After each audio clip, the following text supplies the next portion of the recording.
BMW is one of the most popular enthusiast car companies out there, and that doesn't happen by accident.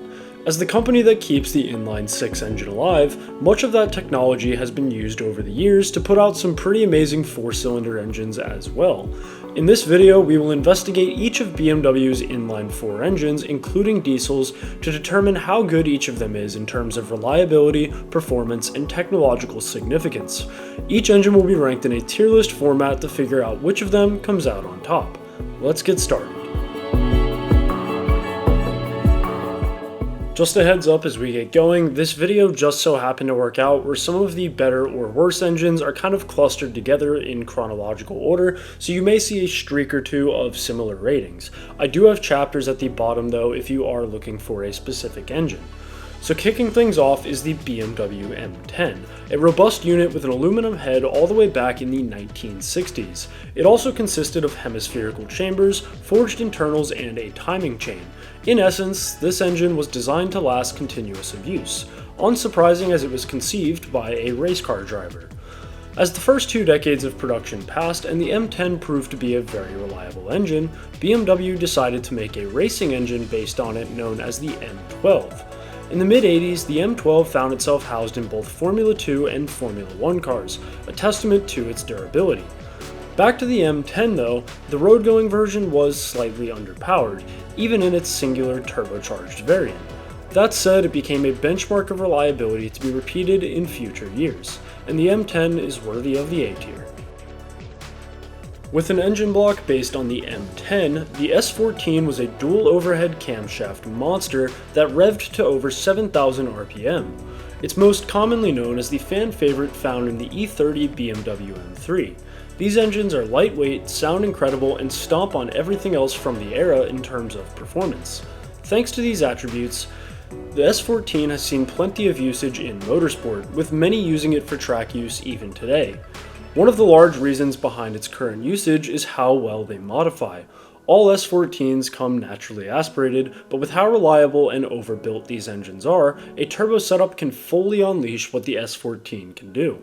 This was an absolutely revolutionary engine in its time and will land in the S tier.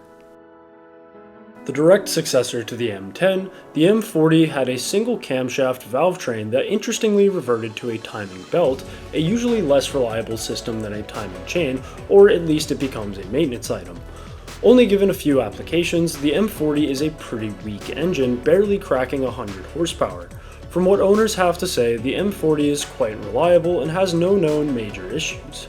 It's generally a pretty unremarkable engine, completely fine, but nothing that catches your attention. That said, the M40 will be our first entry to the B tier. Following the M40 is the M42, a very similar engine with slightly better performance. Inside of the M42 is a forged crankshaft, and the engine is fed by a variable length intake in later iterations. Later on, this became the basis for the S42 racing engine, although that came with significant modifications. For most of the generation, the M42 was offered as a high-performance alternative alongside the M40 in the 318i. The characteristics of the engine are very similar, being quite reliable overall, but offering moderate performance. However, unlike the M40, the M42 wasn't completely trouble-free. For the first half of production, the M42 had various timing chain issues and a bad gasket for the timing chain casing. These aren't egregious issues, and all engines made in 1993 or later had each of these issues fixed and will run rather endlessly. So I'll keep the M42 alongside the M40 in the upper B tier.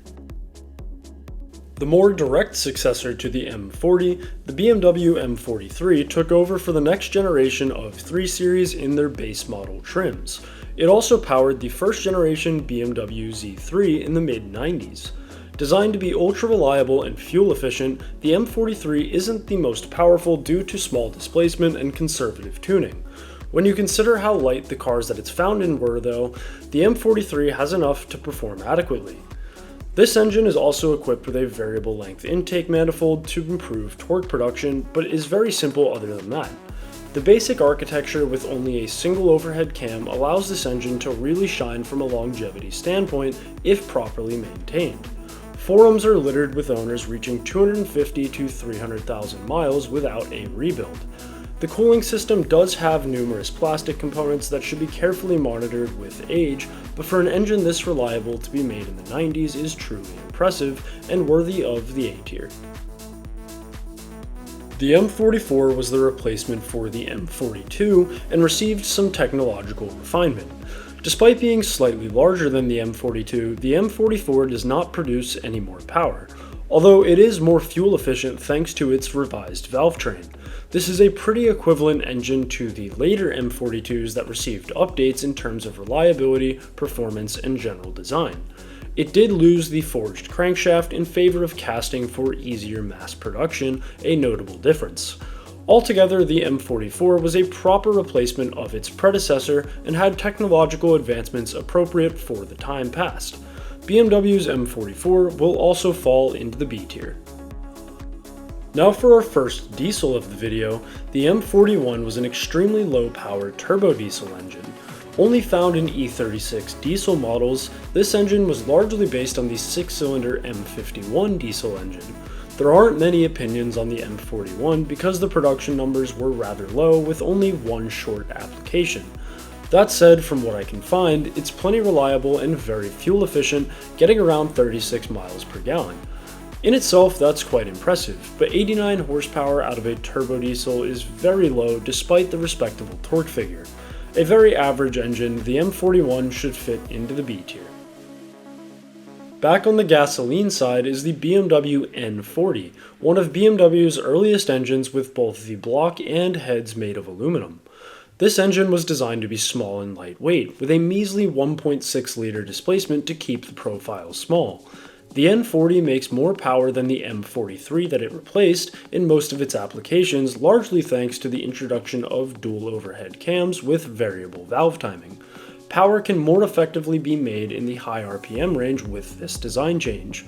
Compared to the earlier BMW 4-cylinders, the N40 is not nearly as reliable.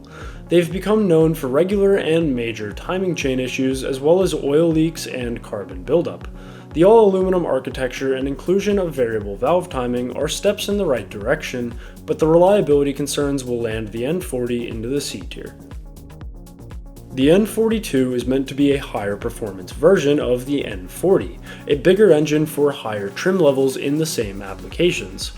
These two engines even share the same piston part number, and the N42's extra displacement simply comes from a longer stroke. In terms of design, the most notable difference is that the N42 also has variable valve lift, being BMW's first engine to utilize such a feature. Owners have described the N42 as a somewhat rough engine, especially when compared to the inline-six offerings. Being nearly identical to the N40, the same reliability issues are also present with the N42, so sensibly it will also join it in the C tier. If you wanted a BMW from the early 2000s and desired to avoid the issues of the N40 and N42, the M47 diesel was a very popular alternative. The M47 makes similar power and is the chronological successor to the M41, but the torque production out of this 2-liter engine is truly remarkable. In its wide range of applications, the M47 proved to be quite reliable when properly maintained, although there are some nuances in the technical updates. BMW will usually release modified and updated engines a few years after release to address any issues that present themselves. It's a good practice for any manufacturer. In the first technical update, a swirl flap was introduced to assist in the mixing of diesel and air, but can potentially come loose and fall into the combustion chamber. While this is unpleasant, a super simple swirl flap delete is a very common, easy, and free modification. Once that's taken care of, the M47 is an absolute tank with respectable performance. It's a good example of what a diesel engine should be and earns the A tier. Next up is the N46 that replaced the N42. Another all-aluminum engine, the N46 consisted of both variable valve timing and BMW's Valvetronic variable valve lift. The performance figures are moderate, and it's a smaller engine option usually offered alongside an inline-six in its applications. In terms of reliability, the N46 suffers from the same timing chain issues within the guides as the N42 because the valve trains are very similar by design. Additionally, the Valvetronic system on the N46 is known to act up and cause various problems. I think it's justified for the N46 to also fall into the C tier. I won't take a ton of time on the N45 as the architecture is nearly identical with the last few gasoline engines on this list. The main difference is that the N45 doesn't have the variable valve lift system of the adjacently produced N46. This also means that it's free from the reliability issues associated with this iteration of the system.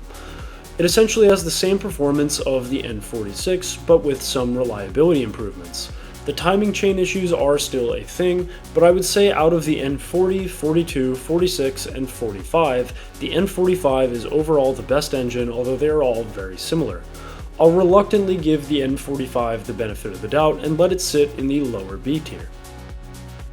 Time to buckle in, because next up is a few very questionable engines.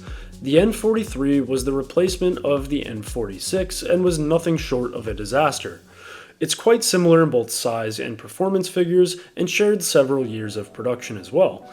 The large difference though is the introduction of direct fuel injection, a system that brought along many of its own issues. Unfortunately, the N43 inherited many of the same timing chain problems, most of which can lead to all-out engine failure. Additionally, the coil packs and new injectors fail easily, leading to untimely misfires. Many of these engines fail at low mileage, and the N43 is widely regarded as potentially BMW's worst engine ever. Avoid this one at all costs. The N43 will go into the D tier. Found in a ton of Mini and Peugeot vehicles, BMW co-developed the N13 with Peugeot as a successor to the N43 engine's applications. Slight variants such as the N14 were used for Mini, while BMW solely used the N13. The N13 was one of the first turbocharged four-cylinders that BMW had created in quite a while, and this gave it more performance than the N43 with a smaller displacement. Make no mistake though, the N13 gives the N43 a run for its money. The new turbo became a common failure point along with insane oil consumption and terrible piston rings. A real surprise, it also retained timing chain issues. It must be said that the N13 is indeed an efficient engine, but this positive won't be enough to keep the N13 out of the D tier. The successor to the M47, the N47 diesel is a modern and technologically advanced engine, at least in terms of complexity. A variable geometry turbo is used, and this small turbo diesel can put out astounding torque in its highest form, which instead comes with a twin turbo setup.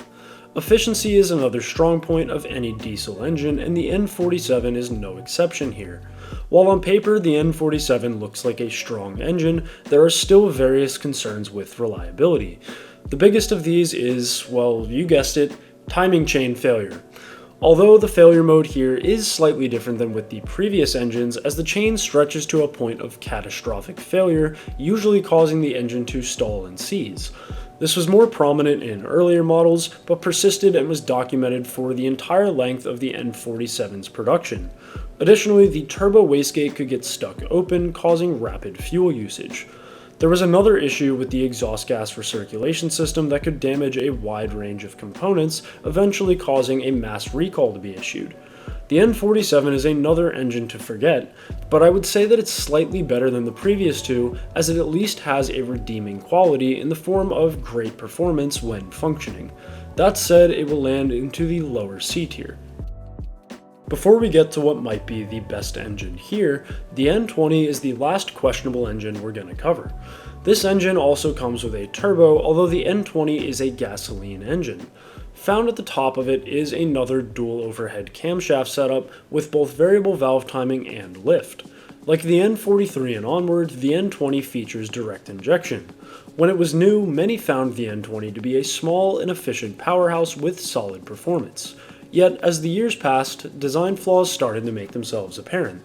Made entirely of plastic, the timing chain guides were found to break very suddenly at low mileage. When this occurred, the timing would be completely thrown off and the valves would contact the pistons, rendering the entire engine useless. A class action lawsuit was filed and won over this issue.